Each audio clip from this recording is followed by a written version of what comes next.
మోదీ అంటే మోనార్క్, అమిత్ షా ఆయన డెప్యూటీ. వారిద్దరూ చెప్పిన పని చేయటమే బీజేపీ జాతీయ అధ్యక్షుడు జేపీ నడ్డా ఏకైక కర్తవ్యం. ఈ క్రమంలో ముగ్గురు చేసే పనులు స్మూత్గా జరిగిపోతున్నాయని అనిపిస్తుంది. వాళ్ళు పట్టిందే బంగారమని, వాళ్ళ మాట వినని వాళ్ళు శంకరగిరి మాన్యాలు పట్టుకొని పోవాల్సిందేనని చెప్పుకుంటారు. అయితే ఆ మాటలన్నీ నీటి మూటలేనని ఇప్పుడిప్పుడే అర్థమవుతోంది. మోదీ, అమిత్ షా కూడా కొన్ని అంశాల్లో ఏమీ చేయలేక మీనమేషాలు లెక్కిస్తున్నారన్న వాస్తవం రాష్ట్రాలు, క్షేత్రస్థాయిలో ఇప్పుడిప్పుడే బయటపడుతోంది. రాష్ట్ర శాఖల అధ్యక్షులను మార్చడానికి కూడా బీజేపీ అధిష్టానం 1కి 10 సార్లు ఆలోచిస్తోంది. ఎవరిని మార్చితే ఎవరికి కోపం వస్తుంది, ఎవరు అలుగుతారో తెలియక అధిష్టానం ప్రతినిధులుగాను, ఇన్ఛార్జీలుగాను ఉన్నవాళ్లు టెన్షన్ పడిపోతున్నారు. బీజేపీకి పెద్దగా సీన్ లేని దక్షిణాది రాష్ట్రాల్లో ఈ పరిస్థితి కొంత ఆందోళనకరంగాను, మరికొంత నవ్వు తెప్పించేదిగాను ఉంది.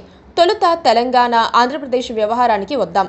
ఆంధ్రప్రదేశ్ బీజేపీ అధ్యక్షురాలు దగ్గుబాటి పురంధేశ్వరి టర్మ్ ఇటీవలే ముగిసింది.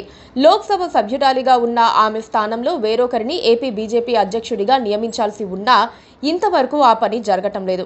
సీఎం రమేష్, సుజనా చౌదరి, కిరణ్ కుమార్ రెడ్డి, సోము వీర్రాజు లాంటి నేతల పేర్లు తెరపైకి వచ్చినా విష్ణువర్ధన్ రెడ్డి, జీవీఎల్ నరసింహారావు, మాజీ ఎమ్మెల్సీ మాధవ్లో ఒకరిని నియమిస్తారని చెప్పుకుంటున్నా ఏ ఒక్క పేరును ప్రకటించేందుకు అధిష్టానం ధైర్యం చేయలేకపోతోంది. కూటమి పార్టీలైన టీడీపీ, జనసేనతో సమన్వయం చేసుకుపోయే వాళ్ళు ఎవరో ఖచ్చితంగా అంచనా వేయలేకపోవడమే ఇందుకు కారణంగా చెబుతున్నారు. మరోపక్క తెలంగాణ బీజేపీ అధ్యక్షుడిగా సుదీర్ఘకాలంగా కొనసాగుతోన్న కేంద్ర మంత్రి కిషన్ రెడ్డి స్థానంలో ఎవరిని నియమించాలనేది తలకు మించిన భారంగా మారింది. గోషామహల్ ఎమ్మెల్యే రాజాసింగ్, నిర్మల్ ఎమ్మెల్యే మహేశ్వర్ రెడ్డి, మాజీ ఎమ్మెల్సీ రామచంద్రరావు సహా పలువురి పేర్లు వినిపిస్తున్నాయి.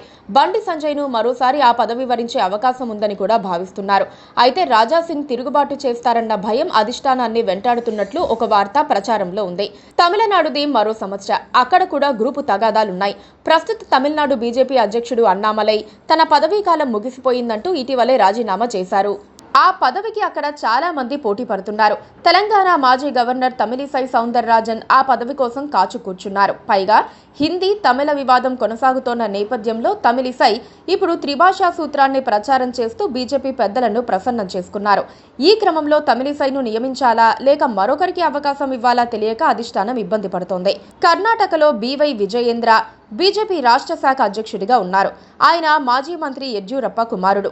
విజయేంద్ర 3 ఏళ్ల పదవీ కాలం ఇంకా ఏడాది పైగా ఉన్నప్పటికీ ఆయన సమర్థంగా నడపలేకపోతున్నారన్న ఆరోపణల నడుమ నాయకత్వ మార్పు అనివార్యమని చర్చ మొదలైంది.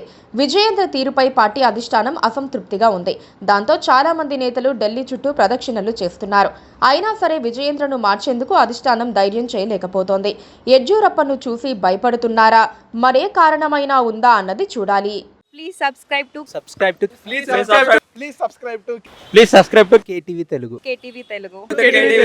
KTV Telugu. KTV Telugu channel.